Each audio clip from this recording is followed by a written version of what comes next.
उत्सव मना रहे हैं ब्रजवासी। नंद बाबा कंस के यहाँ कर भेंट करने जाते हैं कि आप सभी लाला का उत्सव मनाओ, मुझे कंस को कर भेंट करने जाना है। तो जैसे ही नंद बाबा मथुरा पहुंचे हैं तो वसुदेव जी से मिलना हुआ। अब वसुदेव जी से जब मिलना हुआ तो नंद बाबा कहने लगे कि अहो ते देवकी पुत्रः कंसेन बहवो हता, एका वशिष्ठा वरजा कन्या सापी दिवंगता।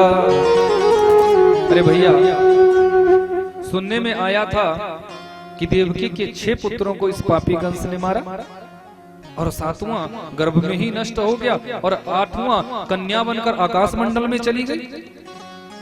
अब वसुदेव जी ये तो कह नहीं सकते थे कि आपके यहाँ जो 2-2 लाला पल रहे वो मेरे ही है। ये तो किसी को पता ही नहीं योग माया ने कब क्या चक्कर चला दिया था। तो वसुदेव जी कहने लगे, हे नंद जी ये तो सब ठीक है, पर भैया आपके यहाँ जो 2-2 लाला पल रहे हैं वो उन लालाओं को भी हम अपना ही माने भैया। अरे आप सभी के आशीर्वाद से ही तो इतनी वृद्धावस्था में हमारे यहाँ लाला भयो है, खूब उनको अपना मानना भैया। नंद बाबा जी मैं निवेदन करना चाहता हूँ कि इस समय आपको यहाँ नहीं रुकना चाहिए कि कंस जैसा पापी कुछ भी करवा सकता है। नंद बाबा जी तो यहाँ से विदाई लेकर चले हैं। कंस ने रात्रि में आपातकालीन सभा बैठाई, अपने समस्त राक्षस परिकरों को बुलाया। कंस कहने लगा, देखो जो बात आकाशवाणी ने कही थी उसी बात की पुष्टि उस कन्या ने भी करी थी। यदि मुझे मारने वाला ब्रजमंडल में पैदा हो गया है तो मैं नहीं चाहता कि वो बड़ा होकर मुझे को कष्ट दे, उसके बचपन में ही उसे मार डालना चाहिए। कंस के राक्षस परिकर कहने लगे, महाराज बिल्कुल चिंता मत करें, 2 महीनों के अंदर संपूर्ण ब्रजमंडल में जितने भी बच्चे पैदा हुए होंगे हम उन्हें पकड़ पकड़ कर मार डालेंगे, किसी को जीवित नहीं छोड़ेंगे, सबको मार देंगे। उन्हीं बच्चों के बीच में तुम्हारा शत्रु भी होगा, वो भी मर जाएगा। कंस को बात अच्छी लगी। उसी समय बकासुर की खास सगी बहन ये बकी, जिसको कंस प्रेम से पूतना बुलाता है, पूतना आई कहने लगी, महाराज मैं जाऊंगी आपके शत्रु को मारने के लिए। कंस कहने लगा, पूतना तुम जाओगी? अरे इतना तुम्हारा विकराल शरीर, विभत्स तुम्हारा ये स्वरूप, 5-5 इंची लंबे तुम्हारे ये दांत, इतनी भयंकर तुम्हारी ये जटाएं, कौन घुसने देगा तुझ राक्षसी को अपने यहाँ? लोग डंडे मारकर बाहर निकाल देंगे। पूतना कहने लगी, आप चिंता काहे को करते हो? महाराज ऐसा प्लस्तर चढ़ाऊंगी कि पड़ोसियों को भी पता नहीं चलेगा। अच्छा जानते हो ना प्लस्तर कहाँ चढ़ता है? कहाँ पे? पार्लर में। काले होकर जाओ और गोरे होकर बाहर आ जाओ। असली स्वरूप क्या वो तो पता ही नहीं चलता। शादी वाले दिन देखा था, उस दिन तो रूप की रानी, और 2 महीने बाद जब देखा तो पहचान में ही नहीं आ रहे, बोले वही है कि कोई और है। भक्त वत्सल भगवान की पूतना मायावी शक्तियों को जानती है। पूतना कहने लगी, महाराज आप बिल्कुल चिंता मत करो, मैं मायावी शक्तियों के प्रभाव से एक सुंदर गोपी का रूप धारण कर लूंगी, एक सुंदरी का रूप बना लूंगी, किसी को पता नहीं चलेगा राक्षसी है या गोपी है। कंस बड़ा प्रसन्न हुआ, कैसे मारोगी? अपने स्तनों में कालकूट विष लगा कर जाऊंगी, तुम्हारे शत्रु को 2 घूंट पिलाऊंगी और 2 घूंट पीते ही उसका मरण हो जाएगा। पूतना यहाँ से एक सुंदरी का रूप धारण करके चली है। पर एक बात कहूं, मेरे परमात्मा को तुम्हारा अंतर मन अच्छा लगता है। भगवान तुम्हारे निर्मल मन को देखते हैं, तुम्हारा निर्मल मन कैसा है? कि निर्मल मन जन सो मोहि पावा, मोहि कपट छल छिद्र न भावा। पूतना का अंतःकरण पवित्र नहीं है, पूतना की अंतःकरण में मलिनता है, पवित्रता नहीं। छल कपट का भाव लेकर चली है, गोविंद को मारने चली है, गोविंद को मारने चली है। जैसे ही पूतना 10,000 सखियां आ रही है, 10,000 जा रही है। उन्हीं सखियों के बीच में पूतना ने भी प्रवेश किया। अब किसी को क्या पता राक्षसी है या गोपी। तो मेरे गोविंद पलना में सोए रहे हैं। पूतना पलना के समीप पहुंची और तुरंत पूतना ने मेरे बाल कृष्णलाल को अपनी गोदी में उठाया। देखो, मेरे गोविंद का जन्म हुआ अष्टमी को और पूतना मारने आई चतुर्दशी को। ठीक 6 दिन बाद 7वें दिन पूतना ने प्रवेश किया। पूतना है अविद्या। अविद्या रूपी पूतना 14 जगह वास करती है। 5 ज्ञानेंद्रियां, 5 कर्मेंद्रियां, मन, बुद्धि, चित्त और अहंकार, इन 14 जगह अविद्या रूपी पूतना का वास होता है। पूतना ने जैसे कन्हैया को गोदी में लिया है, मेरे परात्पर प्रभु ने अपनी दोनों आंखें बंद कर दी। परीक्षित पूछते हैं, गुरुदेव क्या इस राक्षसी को देखकर भगवान डर गए जो आंख बंद कर ली? सुखदेव जी कहते हैं, राजन, भगवान कभी किसी से भयभीत नहीं होते। आंख बंद क्यों की? बोले आंख बंद करने का सुंदर भाव है। मेरे परमात्मा विचार करते हैं कि 24 अवतारों में 2 ही अवतार मेरे श्रेष्ठ है, एक रामावतार और दूसरे कृष्णावतार। पूर्णावतार तो ये 2 ही है और तो अंशावतार है। इन दोनों अवतारों में ही सबसे पहले मुझे एक स्त्री का ही उद्धार करना पड़ा, राक्षसी का ही उद्धार करना पड़ा। रामावतार में ताड़का पहले आ गई थी और यहाँ कृष्णावतार में ये पूतना मौसी आ गई। दूसरा भाव, मेरे परमात्मा ने आंख बंद इसलिए करी कि मेरे परमात्मा की आंखों में सूर्य और चंद्रमा वास करते हैं। तो सूर्य और चंद्रमा ने जब राक्षसी को आते देखा तो मानो गलानी हो गई हो कि देखो दुनिया वाले कितना प्रेम कर रहे हैं, लाड लड़ा रहे हैं, दुलार कर रहे हैं, और ये राक्षसी स्तनों में कालकूट विष लगाकर आई है हमारे प्रभु को मारने के लिए। तो मानो गलानी वश पलकों से अपने आप को ढक लिया हो, बोले ऐसे राक्षसी को हमें देखना ही नहीं। तीसरा भाव, मेरे परमात्मा ने आंख बंद इसलिए की क्योंकि मेरे परमात्मा आज विचार करते हैं, ना जाने इस राक्षसी ने मेरे भ्रम में ब्रजमंडल के कितने निरपराध बच्चों की हत्या की, कितने बच्चों को खा गई है ये। पर मुझे तो उन समस्त जीवात्माओं को आज मुक्त करना है। मानो परमात्मा ने आंख बंद करके ब्रज की उन समस्त जीवात्माओं का स्मरण किया है कि मुझे आज तुम सभी को मुक्ति दिलानी है, मोक्ष दिलाना है। चौथा भाव, मेरे परमात्मा ने आंख बंद इसलिए की कि परमात्मा विचार करते हैं, आई तो ये मारने है, पर रास्ता इसने वो चुना है जो एक माँ चुनती है। भैया दूध तो माँ ही पिला सकती है, मारने का क्रम तो इसका दूध पिलाने का रहा है। तो भगवान ने मानो आंख बंद करके ये विचार किया हो कि मुझे इसे कौन सी गति प्रदान करनी है। पांचवा भाव, मेरे परमात्मा ने आंख बंद इसलिए की कि भगवान आंख बंद करके आज भोले बाबा का ध्यान कर रहे हैं। बाबा, मैं तो आया था ब्रज में दही माखन खाने के लिए, वो तो अभी थोड़ा बहुत ही खाया, यहाँ तो पूतना मौसी विष पिलाने आ गई।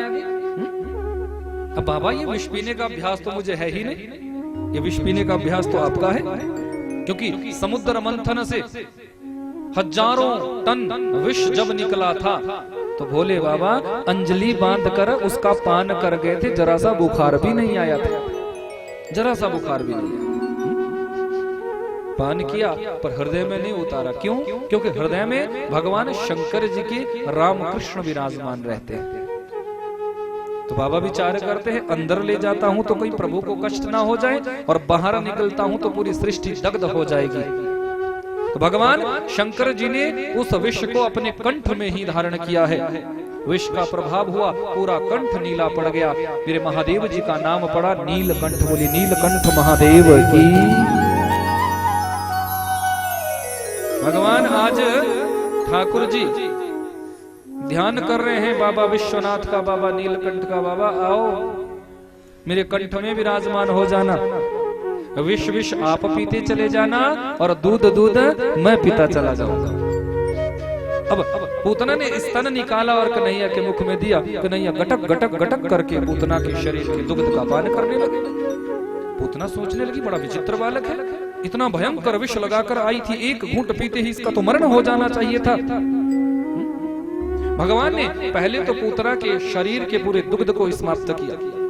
जब शरीर का दूध समाप्त हो गया तो अब स्तनों के माध्यम से प्राणों का संकर्षण किया। जब जीव के प्राण निकलते हैं तो जीव तड़पता है कि सामुंच मुंचालमिति प्रभाषिणी निसपेट्यमानाखिल जीव मर्मणि विपृत्य नेत्रे चरणौ भुजौ मोह प्रसविन्न गात्राक्षिपदीरुरोधः। पूतना के जब प्राण निकलने लगे हैं, पूतना तड़पी है।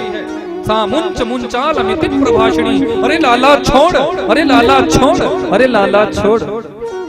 6 दिन के कन्हैया बोल पड़े, मौसी जी हम पे तो पकड़ना ही आवे, छोड़ना तो हम पे आवे ना, अब तो आपको ठिकाने लगा कर ही छोड़ूंगा। अरे नन्हा सा बालक बड़ों की भाषा बोलता है। पूतना समझ गई ये कोई साधारण बालक नहीं हो सकता, ये कोई साधारण बालक नहीं हो सकता। पूतना अपने वास्तविक रूप में आ गई है।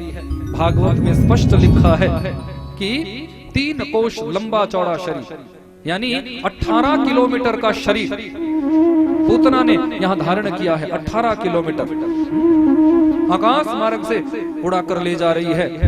ब्रजमंडल की सीमा से बाहर जैसी आई है, मेरे परात्पर प्रभु ने पूतना के प्राणों का संकर्षण किया और धड़ाम से पूतना गिरी है। कई बाग बगीचे पूतना के शरीर के नीचे चकनाचूर हो गए। ब्रजवासी दौड़े, अरे राक्षसी उड़ाकर ले गई, अरे राक्षसी उड़ाकर ले गई।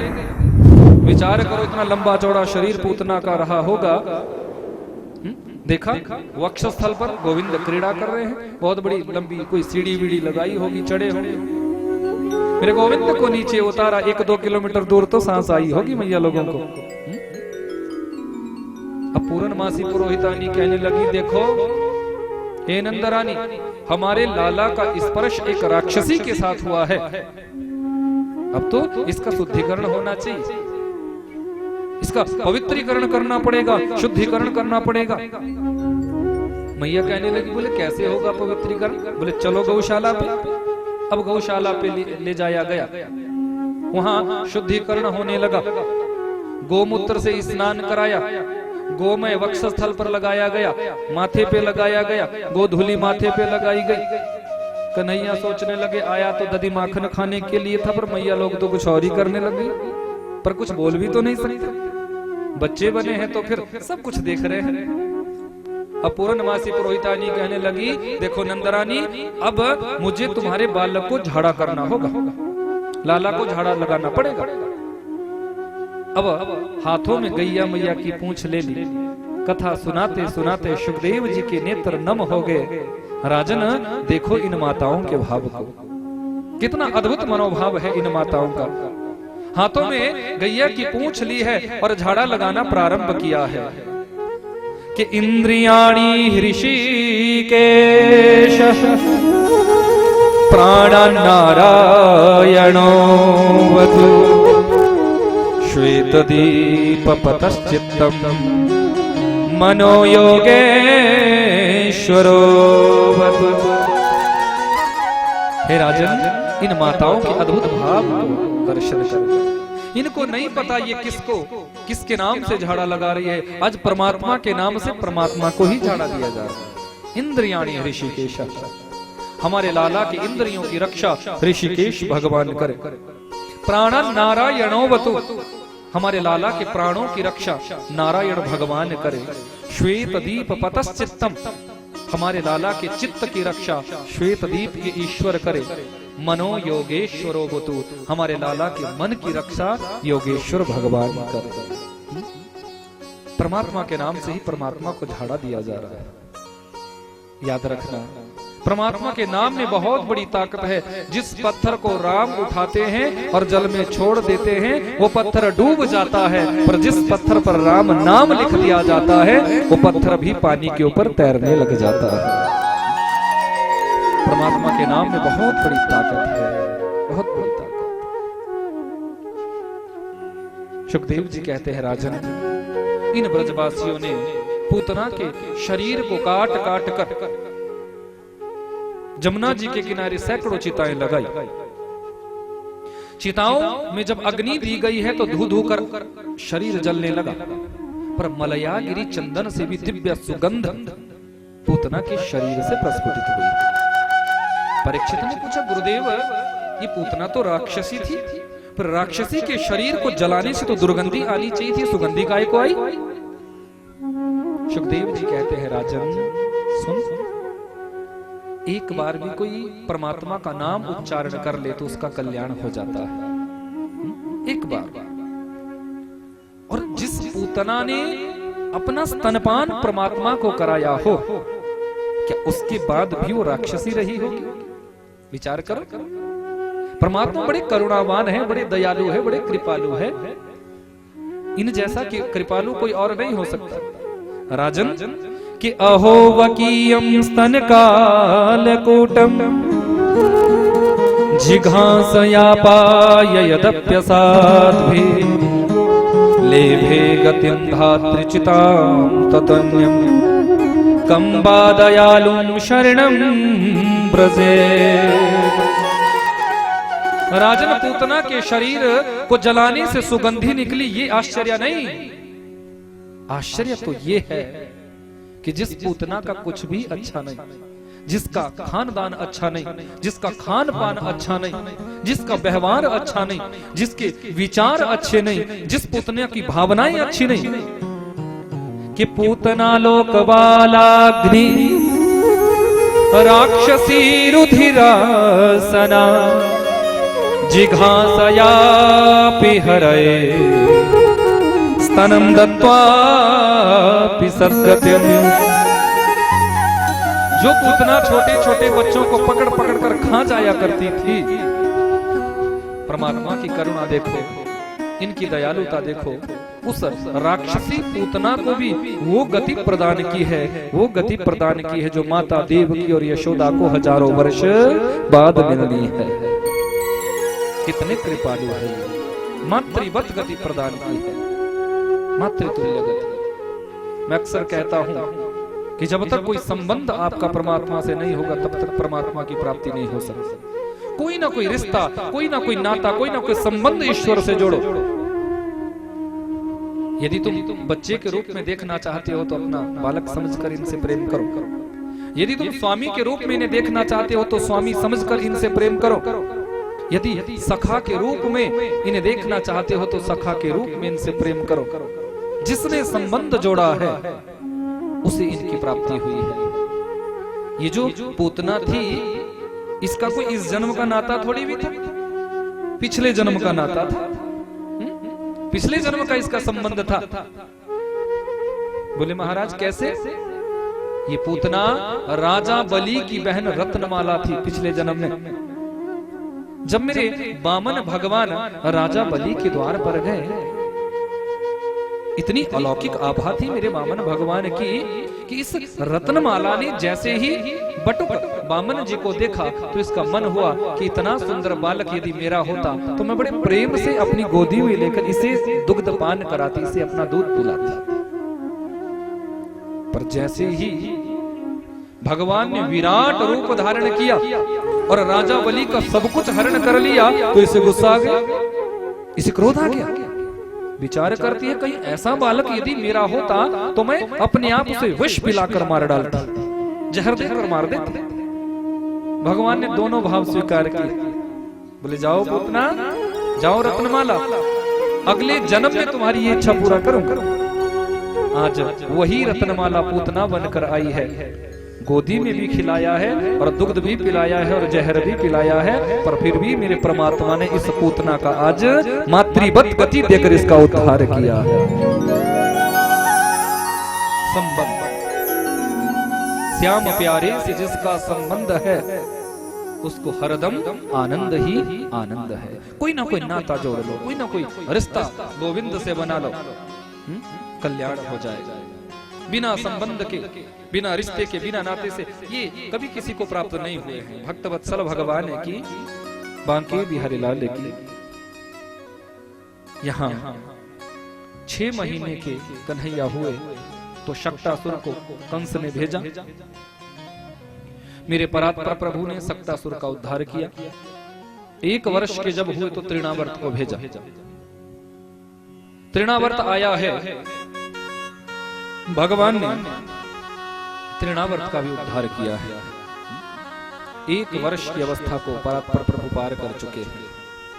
भगवान शंकर जी विचार करते हैं कि ब्रजमंडल में जाना चाहिए और ठाकुर जी का दर्शन करके आना चाहिए, पर सोचा पिछली बारी जब गया था तो गड़बड़ हो गई थी, क्योंकि अपने साथ मैं जब देवी सती को लेकर गया था तो देवी सती को संशय हो गया था, नष्ट होना पड़ा था। अब इस बारी सती को साथ, देवी पार्वती को साथ लेकर नहीं जाए, फिर गलती रिपीट नहीं होनी चाहिए। काग भुसुंडी को चेला बनाया, अपने आप गुरुजी बन गए और ब्रज में पहुंच गए। अलख जगाया है अलोक निरंजन। मैया दौड़ी दौड़ी आई, बाबा प्रणाम करती हूँ, बाबा भिक्षा में क्या ला कर दूं? बाबा सोचने लगी ये भिक्षा तो मैं दुनिया को देता हूँ, ये मैया मुझे क्या भिक्षा देगी? बाबा कहने लगे सुनो मैया, बड़ी दूर से आया हूँ, मुझे भिक्षा में कुछ नहीं चाहिए, बस अपने लाला का एक बार दर्शन करा दे, मैं चला जाऊं। मैया कहने लगी बाबा सुनो, यदि भिक्षा में तुम्हें सोना चाहिए, चांदी चाहिए, हीरे मोती जवाहरात कुछ भी चाहिए तो मैं दे सकती हूँ, पर अपने लाला का दर्शन नहीं कराऊंगा। क्योंकि मैया डरती है, मैया जानती है कि पूतना भी एक गोपी का वेश बनाकर आई थी, बाद में पता चला राक्षसी, कहीं ये बाबा भी नकली ना हो, बाबा का वेश बनाकर आया हो कोई राक्षस, इसलिए मैया डरती है। अब मैया भी अड़ गई कि नहीं कराऊंगी दर्शन। बाबा कहने लगा देखो मैया, मैं कुछ लेने के लिए नहीं आया हूँ, बस दर्शन करना चाहता हूँ, एक बार दर्शन करा दे फिर चला जाऊंगा, लौट जाऊंगा। पर मैया तो मानने के लिए तैयार नहीं। अब आया गुस्सा, बाबा ने कहा कि थोड़ा सा चलो बाबाओं वाला रूप दिखाओ। अरे मैया सुनो, हम बाबा लोग होते हैं, हम जिस जिद पर अड़ जाते हैं उसको फिर पूरा करते हैं। यदि आपने अपने लाला का दर्शन मुझे नहीं कराया तो मैं 12 वर्षों तक तेरे द्वार के आगे धूना रमाकर समाधि लगाकर बैठ जाऊं। अब मैया को भी आई गुस्सा, अरे ओ बाबा, बड़े आए बाबा कहीं के, अब 12 वर्षों की बात कर रहे हैं, यहाँ 24 वर्षों तक भी यदि तुम धूना लगाकर बैठ जाओगे तो भी मैं अपने लाला का दर्शन न कराऊंगा। बाबा ने सोचा यहाँ तो कुछ भी मेरी चली रही, अब तो कुछ कर ही नहीं सकती।